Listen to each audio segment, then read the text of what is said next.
আসসালামু আলাইকুম। আশা করি আপনারা সবাই ভালো আছেন। আলহামদুলিল্লাহ আমরাও ভালো আছি। আজকে আপনাদের সাথে খুবই মজাদার একটা কলিজা ভুনা শেয়ার করব। আশা করব আমার ভিউয়ারদের কাছে ভালো লাগবে। তাহলে চলুন দেখি আমি কিভাবে কলিজা ভুনা করি আপনাদের সাথে শেয়ার করছি।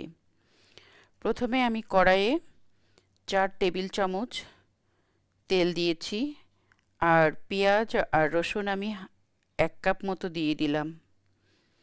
আমি 1 কেজি কলিজা রান্না করব। আমি আমার মতো করে মশলা ইউজ করছি, আপনারা জাস্ট আইডিয়া দিয়ে আপনাদের মতো করে রান্না করে নিতে পারেন। আমি আস্ত মশলা ইউজ করছি তেজপাতা, লবঙ্গ, দারচিনি, এলাচ।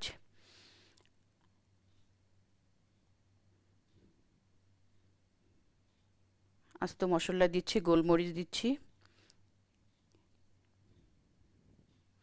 দিয়ে আমি একটু নাড়াচাড়া করে একটু হালকা ব্রাউন করে নেব।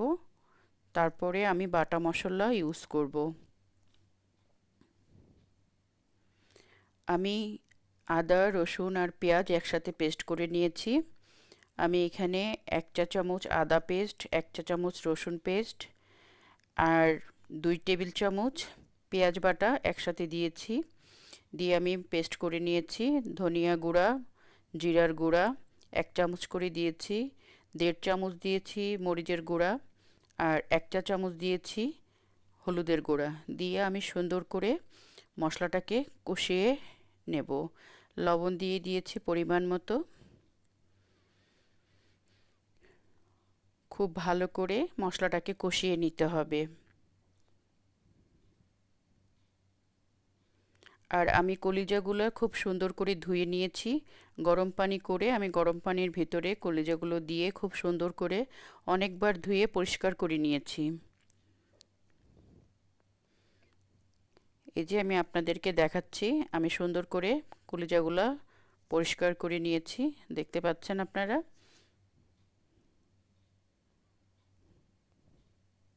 আসলে আমরা অনেকেই অনেকভাবেই কলিজা রান্না করি। আমি যেভাবে রান্না করি আপনাদের সাথে শেয়ার করছি। আশা করব আমার ভিউয়ারদের কাছে ভালো লাগলে আপনারা এভাবে রান্না করে দেখতে পারেন। আমার মশলাটা খুব সুন্দর করে কষানো হয়ে গেছে। আমি এখন এর ভেতরে কলিজাগুলো দিয়ে দেব।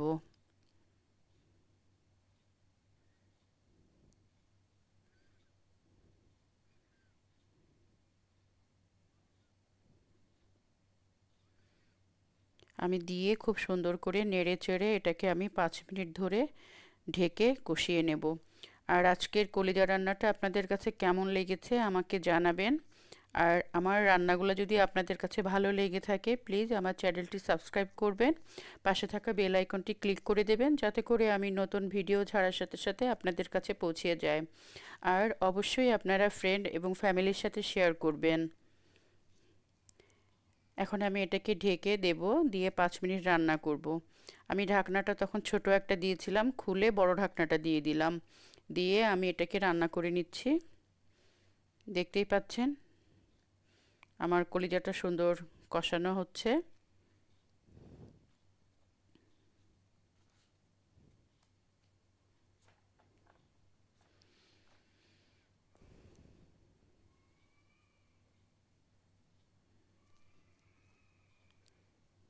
আমি এটাকে ঢেকে আরও 5 মিনিট কষিয়ে নেব।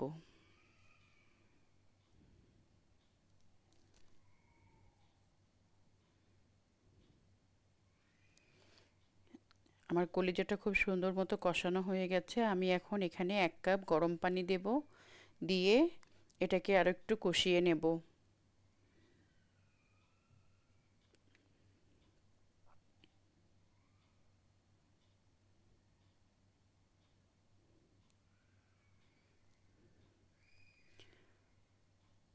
আশা করব আমার ভিউয়ার্সদের কাছে আজকে কলিজা রান্নাটা ভালো লেগেছে। আমরা অনেকেই কলিজা রান্না করি অনেকভাবে, তবে এইভাবে রান্না করে আপনারা খেয়ে দেখতে পারেন। আমি এখন এর ভেতরে একটা আলু দিয়ে দেব। কলিজার ভিতরে আলু দিলে আমার কাছে ভালো লাগে। আমি এখানে একটা আলু দিয়ে দিচ্ছি। আলু দিয়ে আর এখানে আমি 1 চামচ মেথি দানা দেব। মেথিটা দিলে কলিজাটা খেতে কিন্তু অনেক টেস্টি লাগে। অনেক মজা হয়, অনেক সুন্দর একটা ঘ্রাণ হয়। আপনারা মেথি দিয়ে কলিজাটা এভাবে রান্না করে খেয়ে দেখবেন, আশা করি আপনাদের কাছে ভালো লাগবে। এই যে দেখুন, আমি মেথি দানা দিয়ে দিচ্ছি, দিয়ে আমি কিছুক্ষণ কষিয়ে নেব। কষিয়ে আমি পরিমাণ মতো ঝোল দিয়ে দেব।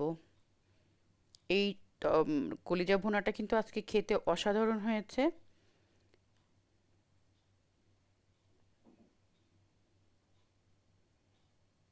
আমার ভিউয়ার্সদের কাছে সাথে শেয়ার করে ফেললাম। আশা করব আমার ভিউয়ার্সদের কাছে ভালো লাগবে আজকের এই কলিজা ভুনাটা।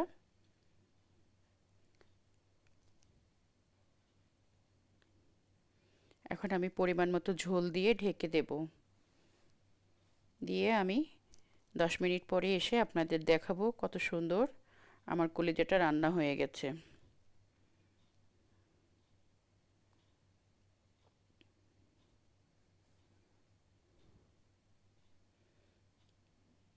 দেখুন কত সুন্দর হয়েছে, হয়ে গেল খুবই সুস্বাদু মজাদার কলিজা ভুনা।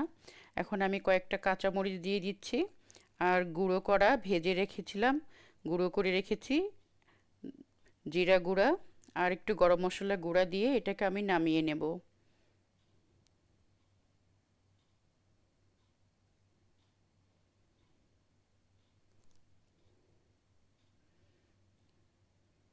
এটা আমি এখন আপনাদেরকে বেড়ে দেখাবো এটা কত সুন্দর হয়েছে, খেতেও খুব ইয়ামি হয়েছে।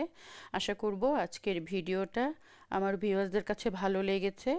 আর কলিজা রান্নাটা যদি আপনাদের কাছে ভালো লাগে, আপনারা অবশ্যই ফ্রেন্ড এবং ফ্যামিলির সাথে শেয়ার করবেন আর এভাবে রান্না করে খাবেন। সবাই সুস্থ থাকুন, ভালো থাকুন, আমাদের জন্য দোয়া করবেন। আল্লাহ হাফেজ।